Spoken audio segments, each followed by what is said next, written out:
అంటే మామూలుగా వీటిని కాన్స్పిరసీ థియరీస్ అంటారు. కాన్స్పిరసీ థియరీస్ అనేవి జ్యూసీగా ఉంటాయి, ఇంట్రెస్టింగ్గా ఉంటాయి. అందరికి కూడా గాసిప్స్ ఇష్టపడిన వాళ్ళు ఎవరు ఉండరు. మామూలు కూలి పని చేసుకునే పామర్ల దగ్గర నుంచి కూడా పెద్ద పెద్ద మేధావుల వరకు కూడా గాసిప్స్ అనేవి ఇష్టపడతారు. సో అలాగా ప్రతి ఏది జరిగినా దాని వెనక కాన్స్పిరసీ థియరీలు బయటకు వస్తాయి. సో ఇప్పుడు బాలయ్య సినిమా దీనికి పెద్ద హైప్ వచ్చింది. ఆయన కెరీర్లోనే హై బడ్జెట్ సినిమా, తర్వాత పాన్ ఇండియా సినిమా, బిజినెస్ ఎక్కువైన సినిమా, ఇలాగా అనేక రికార్డులు బాలయ్యకు ఉన్నాయి. ఇది చాలా ప్రెస్టీజియస్ సినిమా బాలయ్య కెరీర్లో, 110వ సినిమా. కాబట్టి దీన్ని గందరగోళపరచాలని కొంతమంది, బాలయ్యని దెబ్బతీయాలని, కెరియర్ని ఇబ్బంది పెట్టాలని ఈ సినిమాని ఆపారు అనేది ఒక వెర్షన్. ఆపాలని అవసరం ఎవరికి ఉంది? ఇద్దరికే ఉంది. ఒకరు జగన్కి బాలయ్యకి పడదు. జగన్ని ఆ మధ్య కూడా బాలయ్య కూడా సైకో అని మాట్లాడడం అవన్నీ చేశాడు. కాబట్టి అంతకు ముందు నుంచి కూడా బాలయ్యకి జగన్కి గొడవలు ఉన్నాయి. సో అట్లాగే కూటమికి జగన్కి కూడా ప్రాబ్లమ్స్ ఉన్నాయి. కాబట్టి బాలయ్యని ఇబ్బంది పెట్టాలని జగన్కి మోటివ్ అయితే ఉంది. అదొకటి. రెండవది ఇంకెవరికి ఉంది? మెగా ఫ్యామిలీకి బాలయ్యకి ముందు నుంచి పడదు. ఇంతకుముందు కూడా చాలా వాళ్ళేంది మా బ్రీడ్ వేరు, మా బ్లడ్ వేరు అని మాట్లాడాడు. అప్పుడు కూడా నాగబాబు ఏంటి మీ బ్లడ్ ఏంటి, మీ బ్రీడ్ ఏంటి, నువ్వేమన్నా రాయల్ వంశమా, అదే ఆయన వీడియో కూడా అప్పుడు చేశాడు. అట్లాగే వీళ్ళిద్దరి మధ్య ఒక కోల్డ్ వార్ నడుస్తుంది. ఎందుకంటే సినిమా ఇండస్ట్రీలో ఎవరు పెద్ద, చిరంజీవి దాసరి తర్వాత చిరంజీవి పెద్ద మనిషిగా ఇండస్ట్రీ సమస్యలను పరిష్కరించాలని ఆయన ట్రై చేస్తున్నారు. ఆయన కొంత దానికోసం పర్సనల్గా కూడా కొంత ఖర్చు పెట్టి కరోనా టైంలో కూడా చాలామందికి హెల్ప్ చేశారు చిరంజీవి.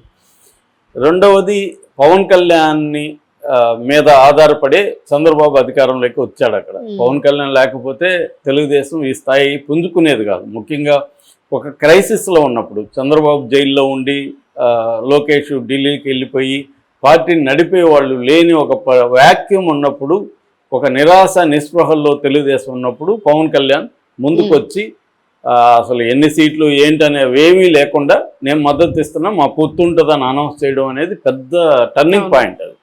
సో అందుకని పవన్ కళ్యాణ్ చాలా విషయాల్లో తగ్గి కూడా జగన్ని ఓడించాలన్న దీంతో, ఓట్లు చీలకూడదని దీంతో ఉంటున్నాడు. కాబట్టి కానీ బాలయ్యకి అది కష్టంగా ఉంటుంది. ఎందుకంటే ఆ ఫ్యామిలీ మళ్ళీ డిపెండ్ అవ్వకూడదు మనం అనుకుంటే, ఆ ఫ్యామిలీని అసలు పట్టించుకొని నేను కేర్ చేయను అన్న బాలయ్య ఇప్పుడు అదే ఫ్యామిలీలో ఉన్న పవన్ కళ్యాణ్ మీద డిపెండ్ అయ్యి తన బావ కావచ్చు, తన అల్లుడు కావచ్చు, అక్కడ గవర్నమెంట్ ఫామ్ చేయాల్సి అనేది బాలయ్యకి డైజెస్ట్ కాదు. రెండోది, బాలయ్య ఏంటంటే పొలిటీషియన్ కాదు ఆయన. ఎప్పుడు ఆయనకి ఏంటంటే ముందు నుంచి కూడా ఫిల్టర్స్ ఉండవు. ఆయన మాటలకు కానీ బాడీ లాంగ్వేజ్కి కానీ లోపల ఒకటి బయట ఒకటి పెట్టుకునే టైపు కాదు. పొలిటీషియన్స్ ఆ లక్షణాలు ఉండాలి. అంటే నువ్వు బయట వాడిని కత్తితో పొడవాలని లోపల ఉన్నా కూడా కౌగిలించుకునే నేచర్ పొలిటీషియన్కి ఉండాలి. కానీ బాలయ్యకి అది లేదు. ఆయన మనసులో ఏమంటే అదే డైలాగ్ ఉంది కదా, ఇడియట్లు ఇక్కడ ఏమనుకుంటా చెప్తా, ఇక్కడ ఏమనుకుంటుంది ఇక్కడ, అట్లాంటి క్యారెక్టర్ బాలయ్య.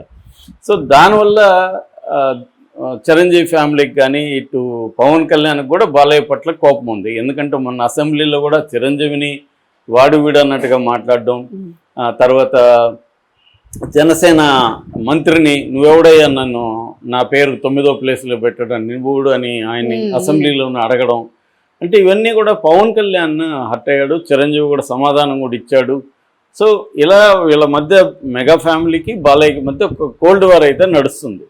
కాబట్టి బాలయ్య కెరీర్ని దెబ్బ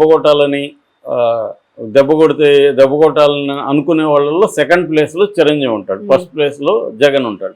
సో వీళ్ళిద్దరికీ ఆపాల్సిన ఒక మోటివ్ అయితే ఉంది. సో కాబట్టి వీళ్ళిద్దరూ ఆపారు అని, కొంతమంది ఏమో జగన్ ఆపాడని, కొంతమంది ఏమో చిరంజీవి ఆపాడని దీని మీద వస్తున్నాయి. నిజంగా వాళ్ళిద్దరే ఆపినారు అనుకుందాం, ఎట్లా ఆపగలరా అది పక్కన పెడదాం, ఆపినారు అనుకుందాం. బాలయ్య ఎందుకు మరి దాన్ని ప్రెస్టీజియస్గా తీసుకొని రిలీజ్ చేయలేదు? ఎందుకు? ఇక్కడ చంద్రబాబు అధికారంలో ఉన్నాడు, వాళ్ళ బావ, అక్కడ మోడీ, చంద్రబాబు మీద డిపెండ్ అయిన ప్రభుత్వం ఉంది, మోడీ ఉన్నాడు.